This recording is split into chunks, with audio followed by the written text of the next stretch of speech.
Modern cars have lots of audible warnings that seem to go off all the time, almost incessant bings and bongs to alert the driver to lots of things. A lot of people, when they first encounter them, look for ways to turn them off and are dismayed to find that they come back on again on the next use of the car. Why do they exist, and why do they come back on again? That's what I'll go through today. It might not be quite as simple as you think, so stick with me for the full story.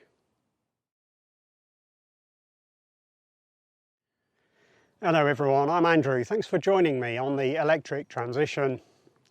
As I mentioned in the intro, today I'm going to explain the original reason for these driver aids existing, as well as what's happened since to double down on their presence and why they work the way they do. In Europe, at least, the safety of our cars is tested and reported by Euro NCAP, a body set up specifically for this purpose in 1997. Their initial focus was on crash protection, in other words, testing and measuring what happened to both occupants and other road users in the event of a collision. However, in 2009, the body's scoring system was significantly reworked, creating a single overall score rather than the 3 separate star ratings that had been used before. As part of that rework, a new category of features was added to testing, namely Safety Assist. To begin with, the Safety Assist category included only a few technologies. Things like intelligent seatbelt reminders, manually operated speed limiters and electronic stability control. However, Euro NCAP's rating system is revised frequently, usually every 2 years. Each update adds more tests to each of the categories, especially to Safety Assist. Euro NCAP is not a legislative control. Manufacturers are not obliged to fit specific passive or active systems as a result of the scheme. However, the overall star rating that a car is given is one of the metrics used by buyers in their decision making on which of the cars to buy from their shortlist, so getting a good score is important. The overall star rating that a car receives is calculated from a table like this one. The scores that a car obtains are compared against the rows from the bottom up, and the star rating obtained is the highest in which all of the percentages for every category are met or exceeded. A poor score in any single category limits the star rating that a car is given. Whilst manufacturers can theoretically choose which safety features they add, in reality, no category can really be ignored. As a result, many safety assistance features first became necessary because of the Euro NCAP testing programme, something that the body will rightly be proud of. However, the story doesn't end there. The European Parliament was concerned when road injury statistics plateaued, and in 2019 went a stage further than Euro NCAP's optional but encouraging safety brief. To mandate the fitting of driver assistance features to vehicles sold in the bloc, they would introduce EU 2019/2144, a piece of legislation that significantly tightened EU type approval for vehicles. This would come to be known as GSR2. GSR2 requires that manufacturers fit a number of safety assistance features, including advanced emergency braking, intelligent speed assistance, emergency lane keeping systems, driver drowsiness and attention warning, advanced driver distraction warning, reversing detection, alcohol interlock installation facility and tyre pressure monitoring systems, as well as tightening the rules around safety belt reminders and the introduction of event data recorders for recording data in the event of a collision, what we might commonly refer to as black boxes.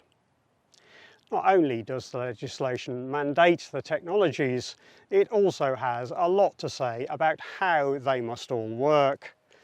GSR2 requires that features be on by default when the car is started, and that some be switched off separately if they are being disabled.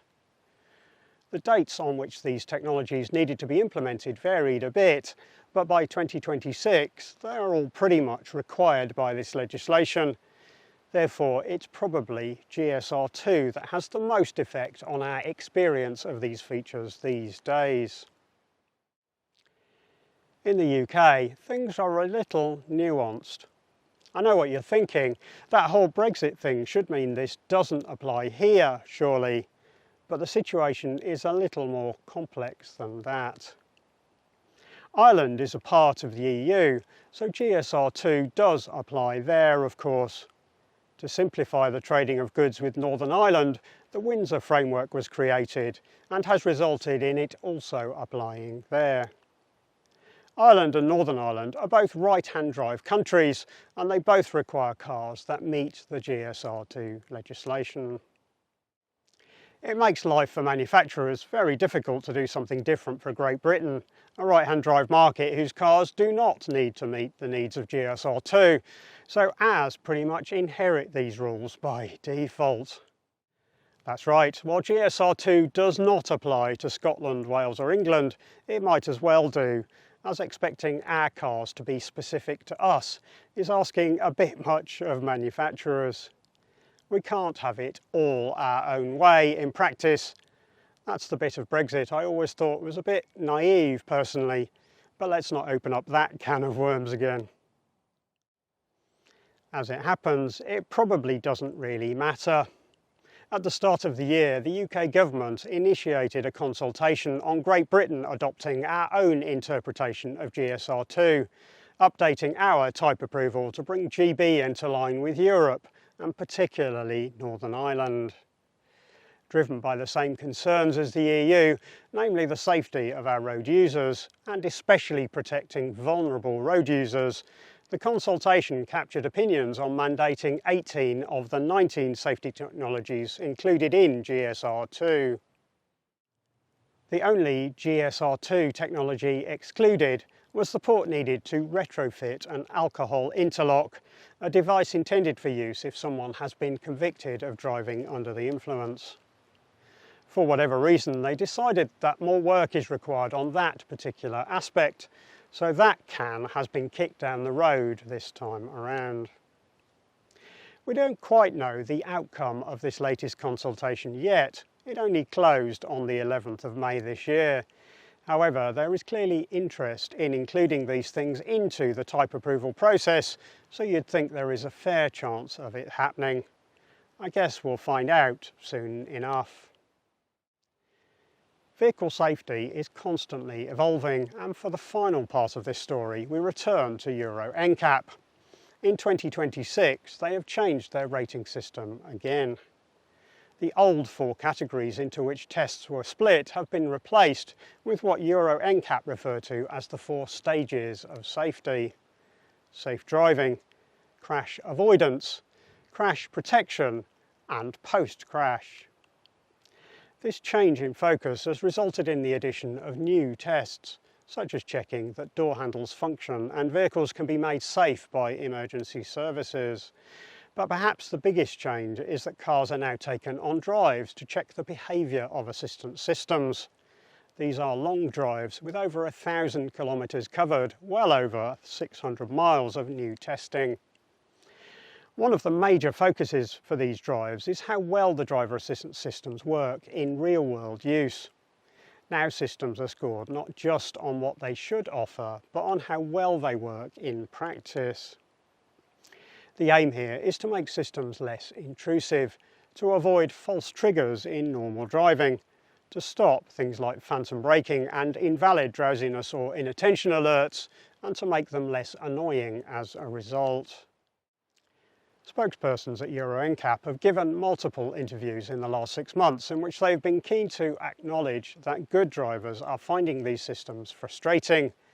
They want to overcome the failures that result in systems being switched off. The best article I've seen is one by What Car. I will link to that from the description, as I think it's worth a read if you haven't already done so. The article is based on a demo drive in which the interviewers joined a driver for a short example of the real-world driving that will be carried out and discussed in detail the new testing strategy, both now and in the future. Generally, I consider the article to bring us good news. The fact that the testing system is being changed to reflect real-world usage, to weed out the failures of the systems, is a good thing in my opinion. The only disappointment for me was their acknowledgement that the audible warnings being required as a result of the text of GSR2 are things that they will not be able to influence very much.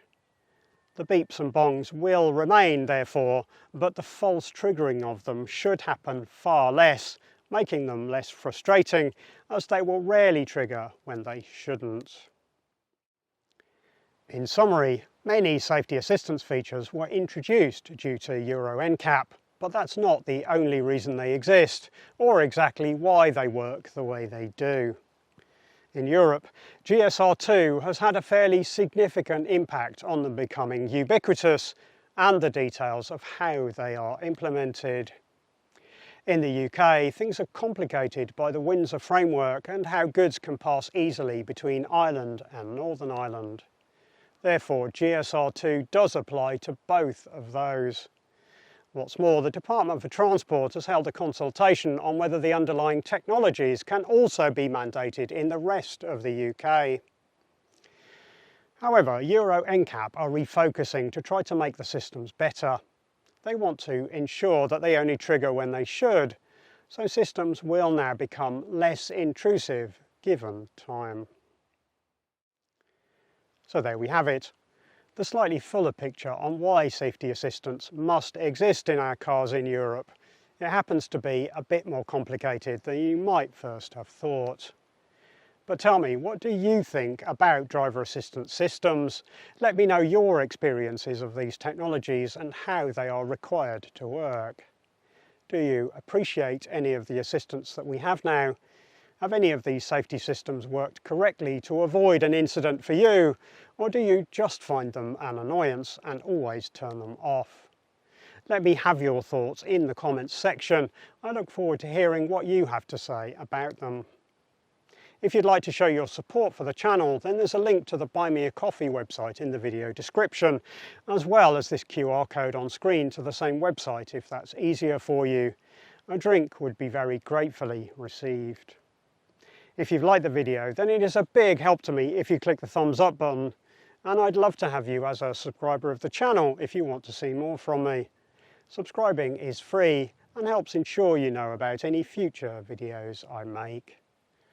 Thanks.